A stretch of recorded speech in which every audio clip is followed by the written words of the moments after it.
안녕하세요. 책과 함께하는 오디오북 노아입니다. 오늘 소개해드릴 작품은 김지영 작가의 옥상에서 내려온 여자라는 단편소설입니다. 제발 그 돈만은.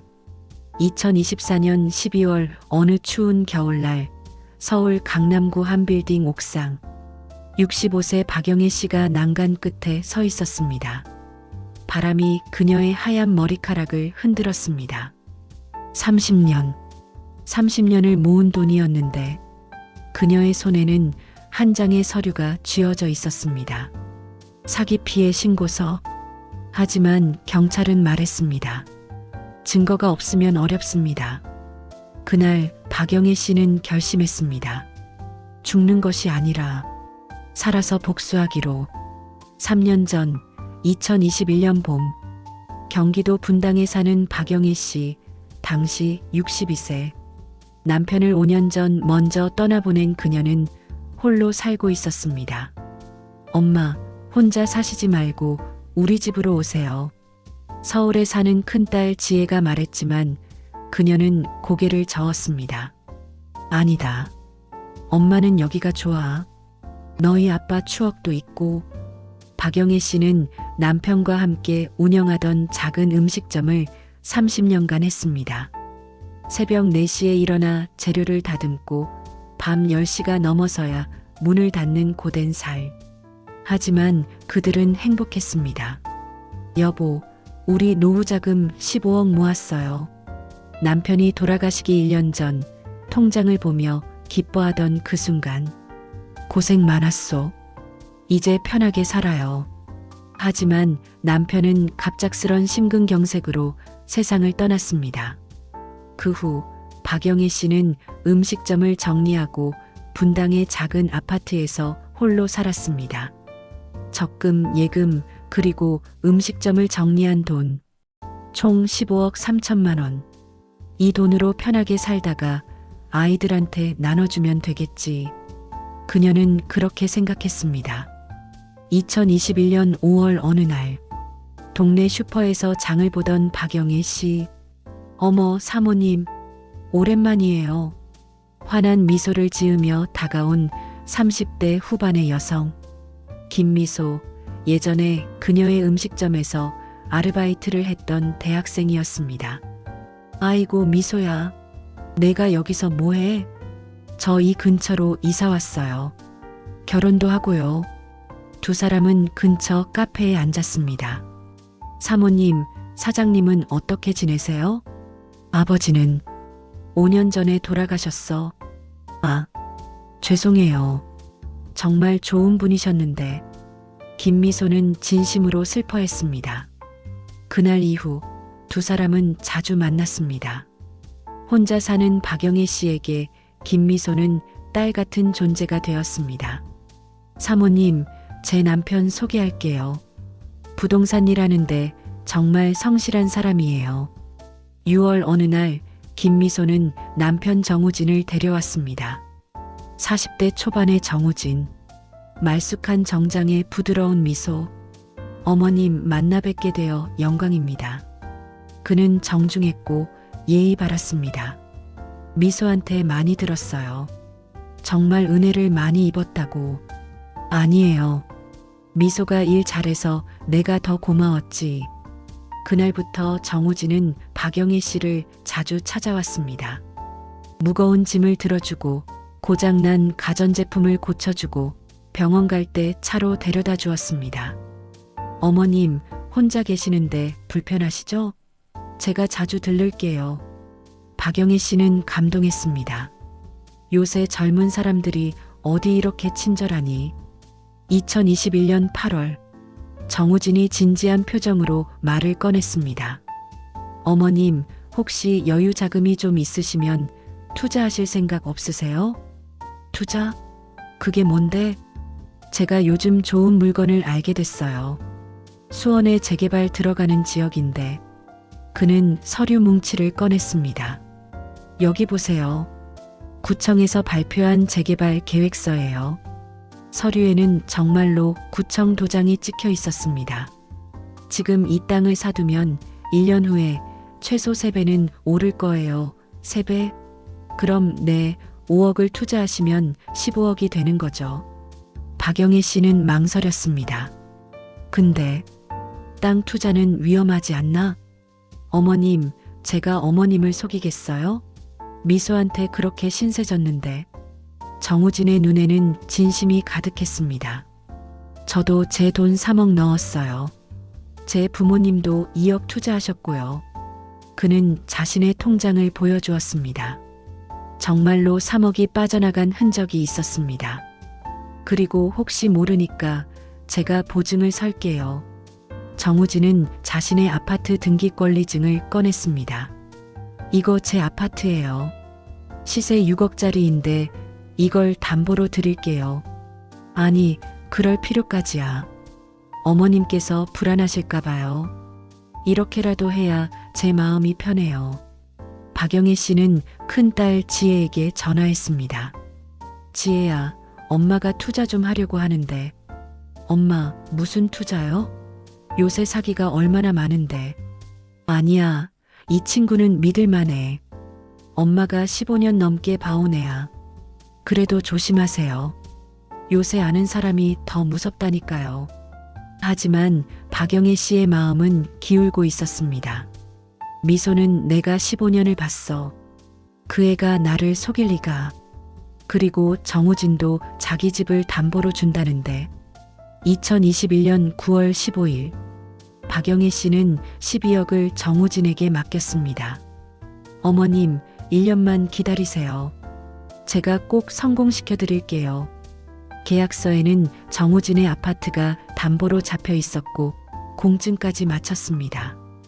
혹시나 제가 약속을 못 지키면 제 아파트 가져가세요. 박영애 씨는 안심했습니다. 공증도 받았고 아파트도 담보로 잡았으니 안전하겠지. 2022년 3월 6개월이 지났습니다.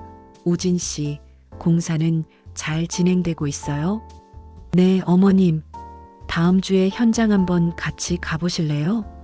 정우진은 여전히 친절했고 자주 연락했습니다. 2022년 4월, 박영애 씨는 정우진과 함께 수원의 공사 현장을 방문했습니다. 정말로 건설 현장이 있었습니다. 중장비가 움직이고 인부들이 일하고 있었습니다. 어머님 보세요. 저기 우리 땅이에요. 오, 정말 대단하네. 박영애 씨는 완전히 믿었습니다. 2022년 9월, 계약 1년이 다가왔습니다. 우진 씨, 이제 슬슬 정산할 때 되지 않았어요? 아, 네. 그런데 어머님, 전화기 너머 정우진의 목소리가 조금 어두웠습니다. 구청에서 서류 처리가 조금 늦어지고 있어요. 늦어진다고? 네, 한 3개월 정도만 더 기다려주시면.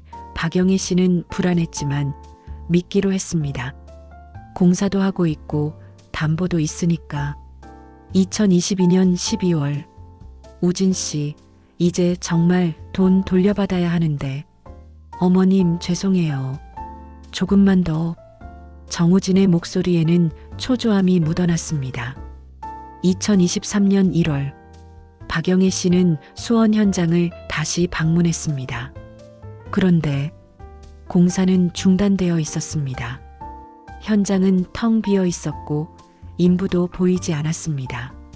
이게 무슨... 그녀는 급히 정우진에게 전화했습니다. 우진 씨, 현장이 멈춰 있는데 이게 무슨 일이에요?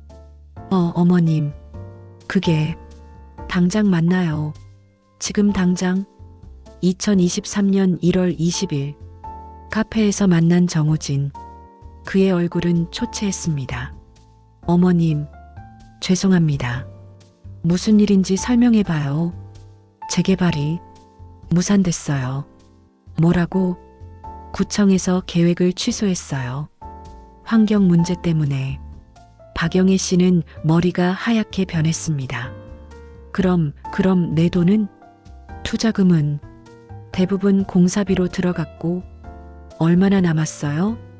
2억 정도. 12억을 투자했는데 2억만 남았다고? 박영애 씨는 소리를 질렀습니다. 당신 아파트 담보 잡은 거 있잖아요. 그게 어머님. 정우진은 고개를 숙였습니다. 그 아파트 제 거 아니었어요. 뭐라고? 친구 명의였어요. 친구가 저를 믿고 등기권리증을 빌려준 거였는데 이런 미친. 박영애 씨는 그 자리에서 쓰러질 뻔했습니다. 공증은요? 공증은 어떻게 받은 거예요? 위조입니다. 그 순간 박영애 씨는 모든 것을 깨달았습니다. 자신이 완벽하게 속았다는 것을. 미소는 알고 있었어요? 미소는 몰라요. 제가 다 속인 겁니다. 하지만 박영애 씨는 믿을 수 없었습니다. 그날 그녀는 즉시 경찰서로 달려갔습니다. 사기를 당했어요. 12억을. 하지만 경찰의 반응은 차가웠습니다. 계약서 보니까 투자 약정서네요. 네, 그게 무슨. 투자는 본인 책임입니다. 원금 손실 가능성도 명시되어 있고요.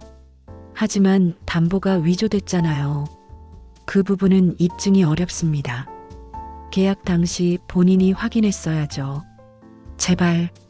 제발 도와주세요. 일단 고소는 접수하겠습니다. 하지만 돈 돌려받기는 힘들 겁니다. 박영애 씨는 절망했습니다.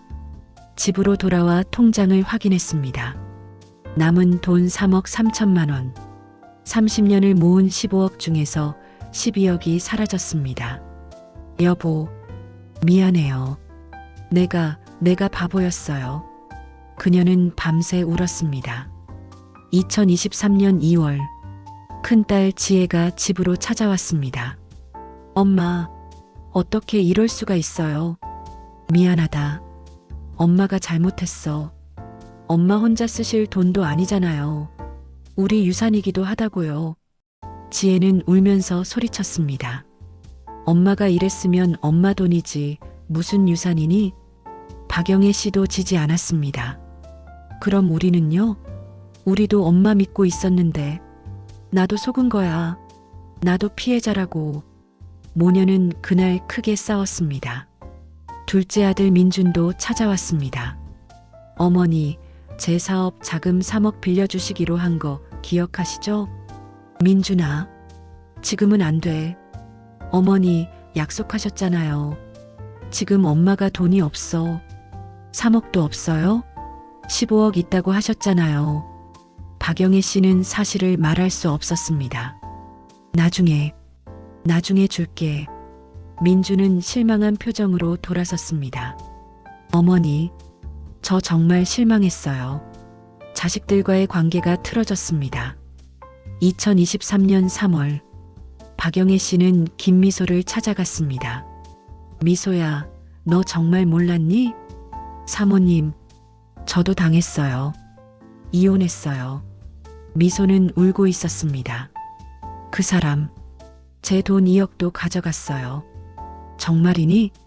네, 저도 피해자예요. 박영애 씨는 혼란스러웠습니다. 미소도 당한 걸까? 아니면 연기일까? 2023년 5월, 정우진은 연락이 두절됐습니다. 전화는 꺼져 있고 집은 비어 있었습니다. 경찰 수사는 진행되었지만 증거가 부족했습니다. 계약서상 문제가 없습니다. 투자 실패는 사기가 아닙니다. 담보 위조 입증이 어렵습니다. 모든 것이 막혔습니다. 2023년 7월, 박영애 씨는 우울증에 걸렸습니다. 밥을 먹지 못하고 잠도 자지 못했습니다. 차라리 죽는 게 나을까? 그녀는 약을 모으기 시작했습니다. 2023년 9월, 한 변호사를 찾아갔습니다. 변호사님, 저 좀 도와주세요. 서류 보니까 어렵습니다. 승소해도 돈 받기는 거의 불가능하고. 그럼 방법이 없는 건가요? 재산을 추적해 보는 건데 비용이 많이 듭니다. 얼마나요? 3천만 원 정도. 남은 돈에서 3천을 더 쓸 수는 없었습니다. 2023년 11월 박영애 씨는 강남구 빌딩 옥상에 섰습니다. 30년을 모은 돈이었는데 바람이 차가웠습니다. 한 걸음만 더 내디디면 모든 것이 끝날 것 같았습니다. 그때였습니다. 딸랑딸랑 핸드폰이 울렸습니다. 모르는 번호. 박영애 씨는 무심코 전화를 받았습니다. 여보세요? 박영애 씨 맞으십니까? 네. 누구세요? 저는 금융감독원 특별수사팀 이철수 팀장입니다. 금감원? 혹시 정우진이라는 사람 아십니까? 박영애 씨의 심장이 뛰기 시작했습니다. 네, 알아요. 저 그 사람한테 사기당했어요. 지금 만나 뵐 수 있습니까? 중요한 이야기가 있습니다. 2023년 11월 15일 금융감독원 사무실. 이철수 팀장은 40대 후반의 카리스마 있는 남성이었습니다. 박영애 씨, 정우진에 대해 아는 것 다 말씀해 주시겠습니까? 네, 제가 아는 건 다 말씀드릴게요. 박영애 씨는 모든 것을 털어놨습니다. 어떻게 만났는지, 어떻게 속았는지. 이철수 팀장은 고개를 끄덕이며 들었습니다. 역시 그렇군요. 무슨 말씀이세요? 정우진, 이 사람은 전문 사기꾼입니다. 네. 이철수 팀장은 파일을 펼쳤습니다. 본명은 김태욱. 30대부터 사기를 쳤고 피해자가 27명입니다. 27명이나요? 네, 총 피해액이 185억 원입니다. 박영애 씨는 숨이 막혔습니다. 하지만 지금까지 한 번도 제대로 처벌받지 않았습니다. 어떻게요? 증거를 남기지 않는 방식으로 사기를 칩니다. 모두 투자 실패로 위장하죠. 이철수 팀장은 사진 한 장을 꺼냈습니다. 정우진이 외제차를 타고 있는 사진. 지금 이 사람은 제주도에서 호화 생활을 하고 있습니다. 제주도에? 네, 다른 사람 명의로 집을 사고 위장 회사를 만들어서. 박영애 씨는 분노로 온몸이 떨렸습니다. 그런데 왜 경찰은 아무것도 안 한 거예요? 경찰도 증거가 없으면 어쩔 수 없습니다. 그럼 금감원은 뭐가 다른 거죠? 이철수 팀장은 미소를 지었습니다. 우리는 돈의 흐름을 추적합니다. 은행 거래 내역, 재산 이동. 그럼 잡을 수 있어요? 네, 하지만 박영애 씨의 도움이 필요합니다. 제가 뭘 도와드리면 되나요? 미끼가 되어주세요. 미끼요? 이철수 팀장은 설명했습니다. 정우진은 같은 피해자를 2번 노립니다. 돈을 돌려주겠다며 다시 접근하죠. 또 사기를 친다는 거예요? 네, 변호사 비용이 필요하다. 뇌물을 써야 한다 같은 명목으로. 박영애 씨는 이해했습니다. 그럼 저한테 다시 연락이 올까요? 올 겁니다. 시간이 좀 걸릴 뿐이죠. 그럼 저는 어떻게 해야 하나요? 일단 기다리세요. 연락이 오면 저희에게 알려주시고. 네. 박영애 씨는 희망을 되찾았습니다. 그런데 팀장님, 왜 저를 찾아오신 거예요? 다른 피해자가 제보했습니다. 같은 수법으로 당한 사람들이 모이기 시작했거든요. 다른 피해자들도 있나요? 네, 27명 중 18명과 연락이 됐습니다. 모두 힘을 합치면 이번엔 잡을 수 있습니다. 2023년 12월 박영애 씨는 다른 피해자들을 만났습니다. 강남에 사는 70대 할아버지 김철수 씨. 저는 20억을 날렸습니다. 인천에 사는 60대 할머니 이순자 씨. 저는 8억을. 모두가 비슷한 수법에 당했습니다. 아는 사람 속에 재개발 투자 담보 위조 잠적. 우리 힘을 합칩시다. 박영애 씨가 말했습니다. 네, 꼭 저 사람을 잡아야 해요. 피해자 모임이 결성됐습니다. 2024년 1월 예상대로 정우진에게 연락이 왔습니다. 어머님, 1년 만에 들리는 그의 목소리. 박영애 씨는 떨리는 마음을 가라앉혔습니다. 왜 연락했어요? 죄송합니다. 정말 죄송해요. 죄송하다고 돈이 돌아와요? 어머님, 제가 방법을 찾았어요. 방법? 재개발은 무산됐지만 그 땅을 다른 회사에 팔 수 있어요. 또 거짓말이죠? 아닙니다. 이번엔 진짜예요. 정우진의 목소리는 절박했습니다. 현대건설 계열사에서 관심을 보이고 있어요. 그런데 중개 수수료로 1억이 필요해요. 역시 박영애 씨는 금감원에 연락했습니다. 팀장님, 연락 왔어요. 좋습니다. 계획대로 진행하세요. 박영애 씨는 정우진에게 말했습니다. 알았어요. 만나요. 정말요? 어머님, 대신 조건이 있어요. 얼굴 보고 계약서 쓰고 싶어요. 네. 어디든 갈게요.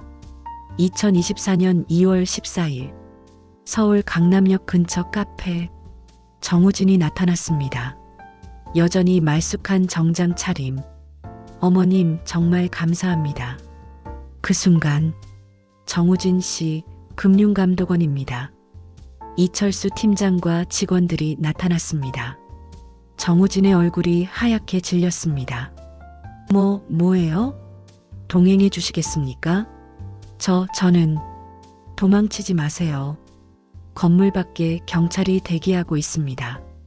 정우진은 그 자리에서 체포됐습니다. 2024년 3월 정우진의 재산 추적이 시작됐습니다. 제주도 명의 세탁된 빌라, 서울 강남의 오피스텔, 다른 사람 명의로 된 외제차, 그리고 해외 계좌, 총 92억 원어치의 재산을 발견했습니다. 이철수 팀장이 말했습니다. 92억이요? 네, 피해자들에게 배분하면 약 60% 정도 회수할 수 있을 것 같습니다. 박영애 씨는 눈물을 흘렸습니다. 정말 감사합니다. 2024년 5월 재판이 시작됐습니다. 법정에 선 정우진. 피고인, 할 말 있습니까? 판사가 물었습니다. 죄송합니다. 정우진은 고개를 숙였습니다. 하지만 박영애 씨는 그를 똑바로 쳐다봤습니다. 재판장님, 제가 한 말씀 하겠습니다. 네, 말씀하세요. 박영애 씨는 증인석에 섰습니다. 저는 30년간 새벽 4시에 일어나 일했습니다. 그녀의 목소리는 떨렸지만 분명했습니다. 무릎이 아파도, 허리가 아파도 내 가족을 위해 참았습니다. 15억은 그렇게 모은 돈입니다. 저 사람은 그 돈을 한순간에 가져갔습니다. 제발 엄벌해 주세요. 법정은 조용했습니다. 판사도, 검사도, 방청객도 모두가 박영애 씨를 바라봤습니다. 2024년 7월 20일 판결이 내려졌습니다. 피고인 김태욱, 정우진에게 징역 12년을 선고한다. 또한 피해자들에게 총 89억 원을 배상하도록 명한다. 쾅! 망치 소리. 박영애 씨는 그 자리에서 주저앉아 울었습니다. 감사합니다.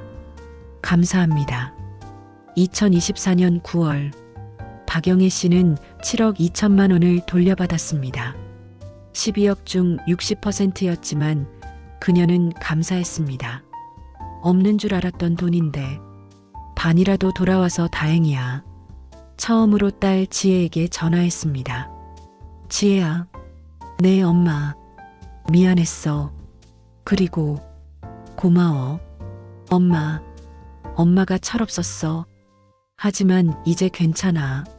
모녀는 전화로 한참을 울었습니다. 둘째 아들 민준도 찾아왔습니다. 어머니, 뉴스 봤어요. 돈 돌려받았다고? 그래. 축하드려요, 어머니. 민준아, 사업 자금 2억 줄게. 어머니, 대신 이번엔 제대로 된 사업 계획서 가져와. 민준은 환하게 웃었습니다. 네, 어머니. 이번엔 꼭 성공할게요. 2024년 10월 박영애 씨는 피해자 모임 회장이 됐습니다. 우리 같은 피해자가 더 이상 나오지 않도록 합시다. 그녀는 경찰서, 구청, 복지관을 돌아다니며 강연했습니다. 저는 62세에 15억을 사기당했습니다. 하지만 포기하지 않았고 결국 돌려받았습니다. 여러분도 포기하지 마세요. 많은 시니어들이 그녀의 이야기를 들었습니다. 정말 대단하세요. 어떻게 그런 용기를 내셨어요? 박영애 씨는 대답했습니다. 저도 죽고 싶었어요. 하지만 죽어서는 아무것도 바꿀 수 없어요. 살아야 복수할 수 있고 정의를 세울 수 있습니다. 2024년 11월, 박영애 씨는 금융사기 예방 책자를 만들었습니다. 시니어를 위한 금융사기 대처법. 아는 사람도 의심하라. 계약서는 전문가와 함께 검토하라. 담보는 반드시 등기부등본으로 확인하라. 높은 수익률은 사기일 확률이 높다. 혼자 결정하지 말고 가족과 상의하라. 이 책자는 전국 복지관에 배포됐습니다. 2024년 12월, 1년 전 그녀가 서 있던 빌딩 옥상. 박영애 씨는 다시 그곳에 올라갔습니다. 하지만 이번엔 혼자가 아니었습니다. 딸 지혜, 아들 민준, 그리고 손자들과 함께. 할머니, 여기가 그 옥상이에요? 그래, 여기서 할머니가 다시 태어났지. 멋있어요, 할머니. 박영애 씨는 난간을 잡고 하늘을 바라봤습니다. 여보, 봤어요? 내가 해냈어요. 당신 돈 다 날릴 뻔했지만 돌려받았어요. 바람이 부드럽게 불었습니다. 마치 남편이 대답하는 것 같았습니다. 잘했소. 수고했소. 2027년 12월, 박영애 씨 71세. 그녀는 시니어 금융지킴이 단체의 대표가 됐습니다. 사무실에는 감사패가 가득했습니다.